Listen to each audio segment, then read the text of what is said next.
Welcome back to KRB science videos. Word ఎనాలజీలో భాగంగా ఇంకొన్ని బిట్స్ మనం ఇప్పుడు సాల్వ్ చేయబోతా ఉన్నాం, ఆన్సర్స్ కనుక్కోబోతా ఉన్నాం. వాటిలో భాగంగా first one boy and man. So analogy అంటే ఏంటి? ఫస్ట్ పేర్కి ఏదైతే రిలేషన్ ఉందో సెకండ్ పేర్ కూడా అదే రిలేషన్ వచ్చేటట్టుగా మనం చూసుకోవాలి. బాయ్ మ్యాన్ ఎప్పుడు అవుతారు? బాయ్ అంటే అబ్బాయిలు ఉన్నటువంటి మేల్ అనమాట. మేల్ పర్సన్స్లో చిన్న వాళ్ళని బాయ్ అంటారు, పెద్దవాళ్ళని మ్యాన్ అంటారు. అలాగే ఫీమేల్లో చిన్నవాళ్ళని గర్ల్ అంటే పెద్దవాళ్ళని ఏమంటారు? మదర్ కూడా గాలే, అంటే ఉమెన్, పెద్ద అంటే ఆడవాళ్ళు. బట్ పెద్దవాళ్ళు, గర్ల్స్ పెద్దవాళ్ళు అయితే అనే మాట ఎవరు అని అంటే women. Next one hand gloves, అంటే చేతికి తడుక్కుంటాం. గ్లౌజ్ని చేతికి తడుక్కుంటాం. మరి పాదాలకి, ఫుట్కి తడుక్కునే వాటిని ఏమంటారు? సో ఇక్కడ ఆప్షన్స్ నేను తప్పు పెట్టినట్టున్నాను. ఫుట్కి తడుక్కునే వాటిని ఏమంటారు? ఆన్సర్ చెప్పండి. సాక్స్. సో ఇక్కడ కరెక్ట్గా చేయలేదు. వాళ్ళు ఇచ్చింది ఏమిటి అని అంటే ఇక్కడ pant,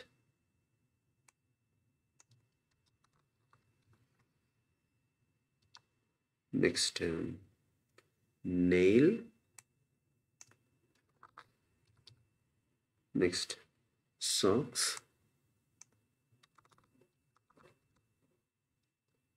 thumb,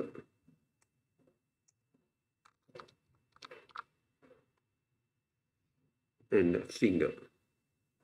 These are the options. So correct option ఏంటి దీంట్లో మీకు? Socks is the correct option. Next కొద్దిగా రీజనింగ్ బయటికి వెళ్ళారంటే మన నెంబర్ సిరీస్ లేకపోతే అలా వాటిలోకి వెళ్ళిపోయారు. A by Z equals to 25. C by T ఏంటి? ఇక్కడ మనం ఆల్ఫాబెట్స్లో కనుక నెంబరింగ్ ఇస్తే ఏ యొక్క నెంబర్ 1, జెడ్ యొక్క నెంబర్ 26. ఈ రెండింటి నుంచి 26లో నుంచి 1 సబ్ట్రాక్ట్ చేస్తే 25 వస్తుంది. అది రిలేషన్ ఏ బై జెడ్కి 25 రావడానికి. మరి సి బై టీకి సి నెంబర్ ఎంత అని అంటే ఇట్స్ 3. మరి టీ ఎంత సీరియల్ నెంబర్లోనంటే 20. ఈ రెండింటిని సబ్ట్రాక్ట్ చేయండి. 20 - 3 17. So 17 is the right answer. అలాగే ఇక్కడ వచ్చేసరికి ముందు స్క్వేర్ ఇచ్చారు, ఎం ఇచ్చారు. స్క్వేర్కి ఎంకి రిలేషన్ చూడండి. స్క్వేర్లో 4 సైడ్స్ ఉన్నాయి, ఎంలో 1 2 3 4. ఇక్కడ కూడా 4 లైన్స్ ఉన్నాయి. అలాగే ట్రయాంగిల్లో 3 లైన్స్ ఉన్నాయి. డబ్ల్యూలో 4 ఉన్నాయి, విలో 2 ఉన్నాయి, మళ్ళీ ట్రయాంగిల్ అవసరం లేదు. ఎన్లో 3 ఉన్నాయి, ప్యారలలోగ్రామ్లో 4 ఉన్నాయి. సో మన ఆన్సర్ ఏమవుతుంది చెప్పండి? 3 ఉన్నటువంటి ఎన్. ట్రయాంగిల్ ఉంది బట్ ఒక షేపు ఒక లెటర్, ఒక షేపు ఒక letter. So option is N. Next bit చూడండి. ట్రయాంగిల్ ఇచ్చారు. ఈ ట్రయాంగిల్లో కార్నర్స్లో బయట వైపున డాట్స్ ఇచ్చారు. ఇక్కడ ఒక డాట్, ఇక్కడ ఒక డాట్, ఇక్కడ ఒక డాట్. మరి స్క్వేర్ ఇచ్చారు.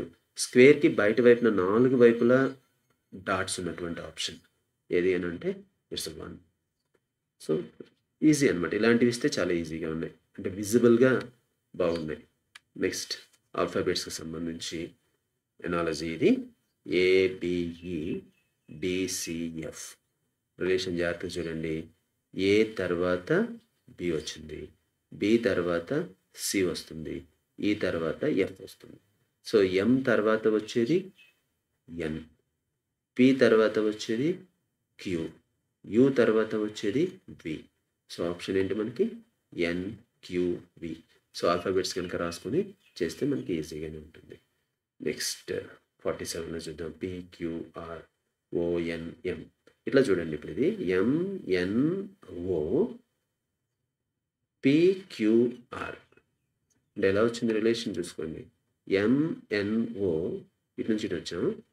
పిక్యూఆర్ కంటిన్యూషన్ లెటర్సే, but first 3 letters right to left వస్తే సెకండ్ 3 సెట్ ఆఫ్ లెటర్స్ వచ్చేసరికి లెఫ్ట్ టు రైట్ వచ్చినాయి. సో ఫస్ట్ సెట్ మనకి ఇక్కడ ఆప్షన్స్లో కూడా ఎలా రావాలి? ఇలా రావాలి. ఇక్కడ ఆల్రెడీ డిఈఎఫ్ ఉన్నాయి. డికి ముందున్న లెటర్స్ ఏంటి అని అంటే ABC. So A B C ఇలా రావాలి. ఇప్పుడు చూడండి. ABC DEF. సో ఇది రైట్ ఆన్సర్. ఏంటిది? CBA is the right answer. Next pond, ఒక చిన్న కుంట అనుకోండి. దానిలో ఏముంటుంది అని అంటే వాటర్ ఉంటుంది. మరి లైబ్రరీలో ఏముంటాయి? అల్మరాలు ఉంటాయి, బుక్స్ ఉంటాయి, చైర్స్ ఉంటాయి, టేబుల్స్ ఉంటాయి, పేపర్స్ ఉంటాయి. మెయిన్ ఏంటి? లైబ్రరీ అనడంతో మెయిన్ ఉద్దేశం ఏమిటి? బుక్స్ అన్నీ ఉంటాయి. బట్ మెయిన్ థీమ్ ఏంటి లైబ్రరీకి? బుక్స్ అనమాట. ఏం దొరుకుతాయి అంటే బుక్స్ దొరుకుతాయి. నెక్స్ట్ 49థ్లోకి వెళ్తున్నాం. 2/3కి 8కి రిలేషన్ ఏంటి? 2కి 3కి 8కి రిలేషన్ ఏంటంటే 2 క్యూబ్ నెంబర్స్ మన సిరీస్ ప్రాబ్లమ్స్లో వాటిలో చూసాం. నెంబర్ సిరీస్ వీడియోస్లో చూసుకోండి క్యూబ్ నెంబర్స్ గురించి. 2 క్యూబ్ అంటే న్యూమరేటర్ డినామినేటర్ తీసుకొచ్చేసి పైన ఎక్స్పోనెంట్గా రాశారు. 2 క్యూబ్ ఎంత అని అంటే 8. అలాగే ఇక్కడ 4/2ని ఎలా రాయాలి? ఇప్పుడు మనం ఆన్సర్ కోసం 4 స్క్వేర్గా రాయాలి. అంటే 4 × 4 16 is the answer. So 16 answer అవుతుంది. నెక్స్ట్ 50th బిట్ DZ47 అంటే ఇక్కడ డీకి నెంబరింగ్ కనుక ఇస్తే 4th లెటర్. అలాగే జీ అంటే ABCDEFG 1 2 3 4 5 6 7th లెటర్. సో ఇక్కడ ఆర్డర్ ఆఫ్ లెటర్స్ ఏదైతే ఉందో అది వచ్చింది. GHI 8 9. సో బీకి ఏం రాయాలి? మనం 2 రాయాలి. ఐకి ఏం రాయాలి? 9 రావాలి. సో ఆన్సర్ వచ్చేసి 29 is the answer. So alphabets వాటి నెంబర్స్ కూడా నేర్చుకుంటే మనకి కొన్ని ప్రాబ్లమ్స్ ఈజీగా సాల్వ్ చేసుకోవచ్చు. Car, garage, aeroplane. కార్ని అంటే రిపేర్ చేసే ప్లేస్ కాదు, స్టోర్ చేసే ప్లేస్. అంటే మొత్తం తీసుకెళ్ళి అక్కడ సామాన్లు అవన్నీ పెట్టేస్తారనమాట. కార్ గ్యారేజ్లోకి వెళ్తుంది, దాచిపెట్టుకుంటాం. ఇంటికి తీసుకొచ్చి లోపల పెడతాం కదా, ఆ ప్లేస్ని గ్యారేజ్ అంటాం. మరి ఏరోప్లేన్ ఎక్కడికి అంటే ఎయిర్పోర్ట్ అంటారేమో. కాదు, ఎయిర్పోర్ట్ అనేది అంటే జర్నీస్ చేసేటప్పుడు వచ్చి ఆగి వెళ్ళేదానికి వాడేది. వాటిని రిపేర్ చేయాలి, లేదన్నా బాగు చేయాలి, లేకపోతే పక్కన పెట్టాలి అని అంటే ఆ ప్లేస్ ఏంటి అని అంటే హ్యాంగర్. ఇది రిపీటెడ్ బిట్, ఇది కూడా గుర్తుపెట్టుకోండి. చాలాసార్లు మనం రాబోయే వీడియోస్లో రావచ్చు. సో ఇంపార్టెంట్ కూడా అనేది.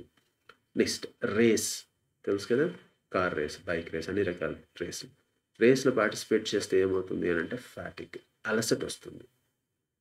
మరి ఫాస్టింగ్ చేస్తే ఏమొస్తుంది? ఫాస్టింగ్ అంటే ఉపవాసం చేస్తే ఏమొస్తుంది అని అంటే రేస్ చేస్తే అలసట వచ్చినప్పుడు, ఉపవాసం చేస్తే ఏమొస్తుంది? ఆకలిస్తుంది. So hunger. Next candle, wax. క్యాండిల్ని దేంతో తయారు చేస్తారు? వ్యాక్స్తో చేస్తారు. మరి పేపర్ని దేంతో చేస్తారు? పల్ప్, వుడ్ పల్ప్ అనమాట, పల్ప్తో చేస్తారు. నెక్స్ట్ యాక్టింగ్ అనేది, నటించడం అనేది. ఇప్పుడంటే సినిమాలు ఉన్నాయి, గతంలో ఎక్కువగా థియేటర్స్ ఉండేవి. ఇప్పటికి కూడా చాలా చోట్ల థియేటర్స్లో చేస్తూ ఉంటారు. కోర్సెస్ ఉంటాయి. ఆ కోర్సెస్ నేర్చుకునే వాళ్ళ యాక్టింగ్ని థియేటర్స్లో చేస్తారు. మరి గ్యాంబ్లింగ్ ఎవరైతే ఎప్పుడు చేయకూడదు అనమాట. ఇది పొరపాటును కూడా దీని జోలికి వెళ్ళకూడదు. ఇది ఎక్కడ జరుగుతుంది అని అంటే క్యాసినోస్ అంటారు. ఆ క్యాసినోస్లో జరుగుతుంది. చాలామంది గ్యాంబ్లింగ్కి వెళ్ళి అంటే క్యాసినోస్కి వెళ్ళి గ్యాంబ్లింగ్ ఆడి చాలా ఆస్తులు పోగొట్టుకునే వాళ్ళు చాలామంది ఉన్నారు. నెక్స్ట్ వాటర్లో జరిగే ప్రాసెస్ ఏమిటి అని అంటే, వాటర్ని బాయిల్ చేసేటప్పుడు జరిగే ప్రాసెస్ ఏంటి అని అంటే కన్వెక్షన్. అంటే ఏం జరుగుతుంది? కన్వెక్షన్ అంటే మనం వాటర్ తీసుకొని బాయిల్ చేస్తే కనుక అడుగునున్నటువంటి పార్టికల్స్ హీట్ ఎనర్జీని గెయిన్ చేసి పైకి వెళ్ళిపోతాయి. పైన ఉన్న పార్టికల్స్ చల్లగా ఉంటాయి, అవి కిందకు వస్తాయి. ఈ ప్రాసెస్ని కన్వెక్షన్ అంటాం. మరి అలాగే స్పేస్లో జరిగే ప్రాసెస్ ఏంటి అని అంటే, స్పేస్లో జరిగేదాన్ని మనం రేడియేషన్ అంటాం. మరి కండక్షన్ ఇంకొక ప్రాసెస్. ఇక్కడ మనకు 3 రకాలు ఉన్నాయి: కన్వెక్షన్, కండక్షన్, రేడియేషన్ అని. హీట్ ఎనర్జీ ట్రాన్స్ఫర్లో 3 రకాలు ఉంటాయి. మరి వాట్ ఈస్ కండక్షన్ అంటే, ఇక్కడ కన్వెక్షన్లో ఏం జరుగుతుంది? పార్టికల్స్ మూవ్ అవుతాయి హీట్ ఎనర్జీని గెయిన్ చేసి. కండక్షన్లో ఏమవుతుంది? జస్ట్ హీట్ ఎనర్జీ మాత్రమే ట్రాన్స్ఫర్ అవుతుంది, పార్టికల్స్ అనేవి మూవ్ అవ్వవు. అది బాగా తేడా గుర్తుపెట్టుకోండి. కండక్షన్ అనేది జనరల్గా సాలిడ్స్లో జరుగుతుంది. సాలిడ్స్లో పార్టికల్స్ మూవ్ అవ్వవు. ఫర్ ఎగ్జాంపుల్ అట్ల కాడ, పొయ్యి మీద పెట్టిన అట్ల కాడ కూరలు చేసేటప్పుడు స్పూన్లు అవి గంటెలు కొంతసేపు అలాగే స్టవ్ మీద బాండీలు అలా ఉంచేస్తే కొంతసేపు తర్వాత పట్టుకుంటే కాలుతుంది. అక్కడ జరిగే ప్రాసెస్ కండక్షన్.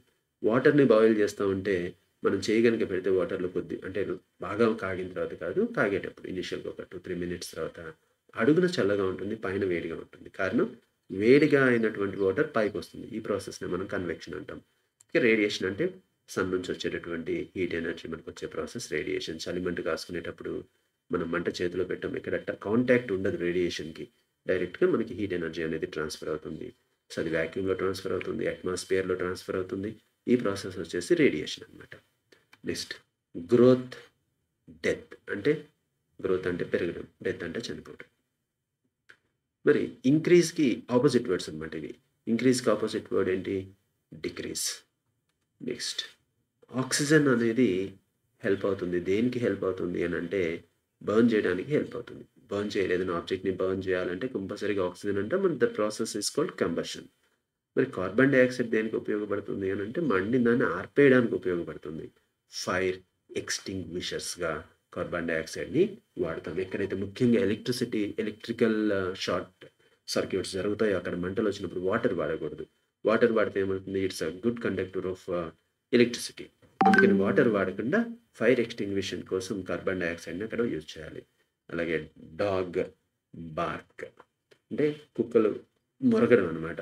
డాగ్ అరిచేదాన్ని బార్కింగ్ అంటాం. అంటే మొరుగుతూ ఉంటాయి చూడండి. అలాగే మేకలు అరిచేదాన్ని ఆ సౌండ్‌ని ఏమంటాము అనంటే బ్లీట్ అంటాం. మేకలు చేసే సౌండ్‌ని మ్యా మ్యా అని సౌండ్ చేస్తాయి కదా! అవి బ్లీట్ అంటాం. మరి హౌల్ అంటే ఏవి చేస్తాయనంటే నక్కలుంటాయి కదా! నక్క ఊ అని అరుస్తాయి కదా! జాకల్స్.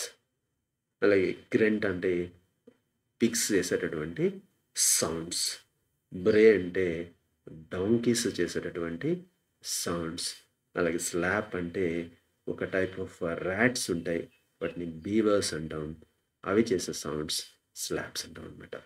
నెక్స్ట్ ప్లానెట్ ఎక్కడ తిరుగుతుంది ప్లానెట్ అంటే ఆర్బిట్‌లో తిరుగుతుంది. మరి ప్రొజెక్టైల్ అంటే మనం రిలీజ్ చేసినటువంటి ఒక ఆబ్జెక్ట్. అది ఎలా వెళ్తుంది అనంటే ట్రాజెక్టరీలో వెళ్తుంది. ట్రాజెక్టరీగా వెళ్తుందనమాట. నెక్స్ట్ ఓషియన్స్, డిజర్ట్స్ 2 వేరు. ఏమో సముద్రాలు, ఏమో ఎడారులు. ఈ రెండిటికి రిలేషన్ లేదు ఇక్కడ. రిలేషన్ ఎక్కడుంది? ఓషియన్‌లో ఉండేవి వేవ్స్ అలలు. మరి నీరుంటాయి, అలలొస్తాయి. మరి డిజర్ట్స్‌లో ఏముంటుంది? శాండ్ ఉంటుంది. శాండ్ ఉంటే ఇసుక తుఫాన్లు అంటాం. ఏంటి అవి అనంటే శాండ్ డ్యూన్స్. సో, ఈ విధంగా వర్డ్ ఎనాలజీని మనం ప్రాక్టీస్ చేసుకుంటే ఎన్ఎంఎంఎస్‌లో అంటే ఒక్కొక్క క్వెషన్ ప్రాక్టీస్ చేసేటప్పుడు దానికి ఇచ్చినటువంటి ఆప్షన్స్‌ని కూడా మనం గనుక బాగా రివీల్ చేసుకొని చదువుకున్నట్లయితే మనకి ఈజీగా ఒక్క క్వెషన్ చదివేటప్పుడే చాలా క్వెషన్స్ చదివిన ఫీల్ వస్తుంది. ఎక్కువగా ప్రాక్టీస్ అవుతుంది. నంబర్ ఆఫ్ క్వెషన్స్ ఎప్పుడైతే ప్రాక్టీస్ చేస్తారో, హార్డ్ వర్క్ చేస్తారో, ప్రాక్టీస్ చేస్తారో they will get the taste of success. So, ఇది నాట్ ఓన్లీ ఫర్ ఎన్ఎంఎంఎస్ ఏ రీజనింగ్‌లోనైనా సరే, ఏ కాంపిటేటివ్ ఎగ్జామ్‌లోనైనా సరే ఇది చాలా చాలా ఉపయోగపడుతుంది. ఈ వీడియో గనుక మీకు నచ్చినట్లయితే లైక్ చేయండి, షేర్ చేయండి అండ్ నా ఛానల్‌ని సబ్స్క్రైబ్ చేసుకోండి. Thank you and wait for the next video.